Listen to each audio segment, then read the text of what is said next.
A gente vai mergulhar agora numa história impressionante que saiu direto de um relatório da Polícia Civil de São Paulo. Sabe aquele tipo de caso em que a investigação humana chega no seu limite? Pois é, a solução aqui veio de um lugar totalmente inesperado. E a pergunta que guia tudo é essa aqui. Parece até coisa de filme, né? Como assim? O crime foi confessado, mas a principal prova, que é o corpo da vítima, simplesmente se perdeu. Se perdeu no tempo e, pior, na memória de quem cometeu o crime. Bom, tudo começa com um crime bem pesado e um segredo que ficou escondido na natureza por quase 5 anos. Para a gente ter uma ideia do tamanho do problema, vamos dar uma olhada na linha do tempo. A situação era a seguinte: o crime acontece lá em 2018. Quase 5 anos depois, em 2023, o autor, esse Fábio, resolve colaborar. Só que tem um porém. Ele até sabia a região, mas depois de tanto tempo, a paisagem já não era a mesma, a memória dele estava toda embaralhada. Para a polícia, era um beco sem saída. E aqui a gente chega no ponto crucial. Os investigadores fizeram de tudo. Tinha confissão, tinha vontade do cara de colaborar, mas a peça final do quebra-cabeça, essa estava perdida. Era óbvio que eles precisavam de um outro tipo de especialista. É nesse momento que a história dá uma virada sensacional, porque quando a memória humana falha, a investigação tem que apelar para um sentido muito, mas muito mais apurado. O setor de homicídios de Guarulhos percebeu que precisava de um reforço e pediu apoio ao GOI, o Grupo de Operações Especiais. Eles precisavam de uma ferramenta muito específica para fazer uma busca lá em Nazaré Paulista.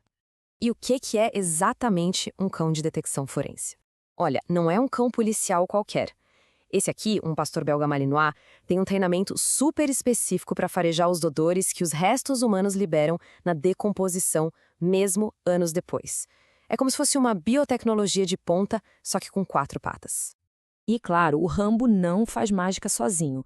O sucesso dele depende totalmente da sintonia com a equipe humana. Nesse caso, os investigadores Tiago Cabral Rodrigues, que é o condutor dele, o parceiro direto, e o Marcos Vinícius Mourão Bertolino.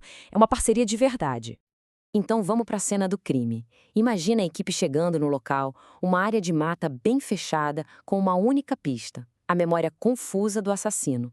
O desafio era gigantesco. 2 horas. Esse número mostra bem o esforço inicial. Foram 2 horas de busca pesada, no meio do mato, seguindo as dicas do Fábio, e nada. A frustração já devia estar batendo forte. E olha que detalhe interessante que está no relatório, que mostra o profissionalismo da equipe. O trabalho de farejar é muito cansativo para o cão, exige uma concentração absurda. Por isso, eles faziam pausas a cada 20 minutos para manter o Rambo sempre no auge da sua capacidade. Essa frase aqui, tirada do relatório oficial, resume tudo: apontamentos incertos do autor. A investigação estava se baseando numa lembrança totalmente nebulosa. A única ferramenta realmente confiável ali, naquele momento, era o olfato do Rambo. E aí, a estratégia teve que mudar. O plano A não deu certo. Chegou a hora de apostar todas as fichas no instinto e no treinamento do especialista de 4 patas. A decisão foi inteligente. Eles abriram o leque. Em vez de ficar insistindo nas indicações humanas que não levavam a lugar nenhum, eles soltaram Rambo numa área maior. A esperança era que o vento trouxesse alguma partícula de odor que pudesse guiá-lo. E essa sequência de passos mostra perfeitamente como funciona. O Rambo entra na área nova e, de repente, o comportamento dele muda. Ele começa a indicar uma pedra.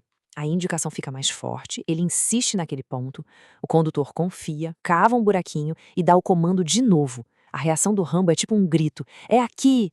A escavação começa e, bingo! Primeiro um osso, depois um crânio, caso resolvido.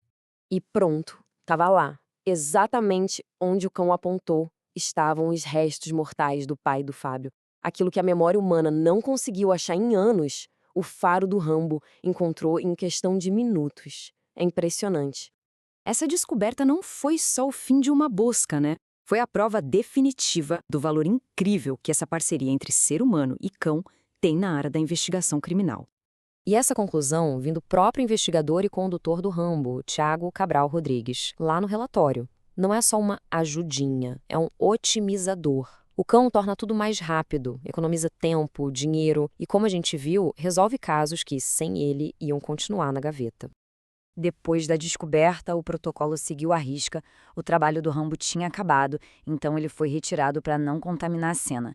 O local foi isolado e aí entraram as equipes de perícia e dos bombeiros para fazer a exumação e coletar todas as evidências. E a gente termina com essa reflexão.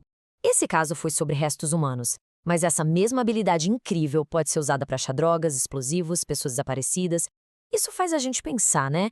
Num mundo cada vez mais tecnológico, qual será o limite do que a natureza, em parceria com a gente, ainda pode nos ajudar a descobrir?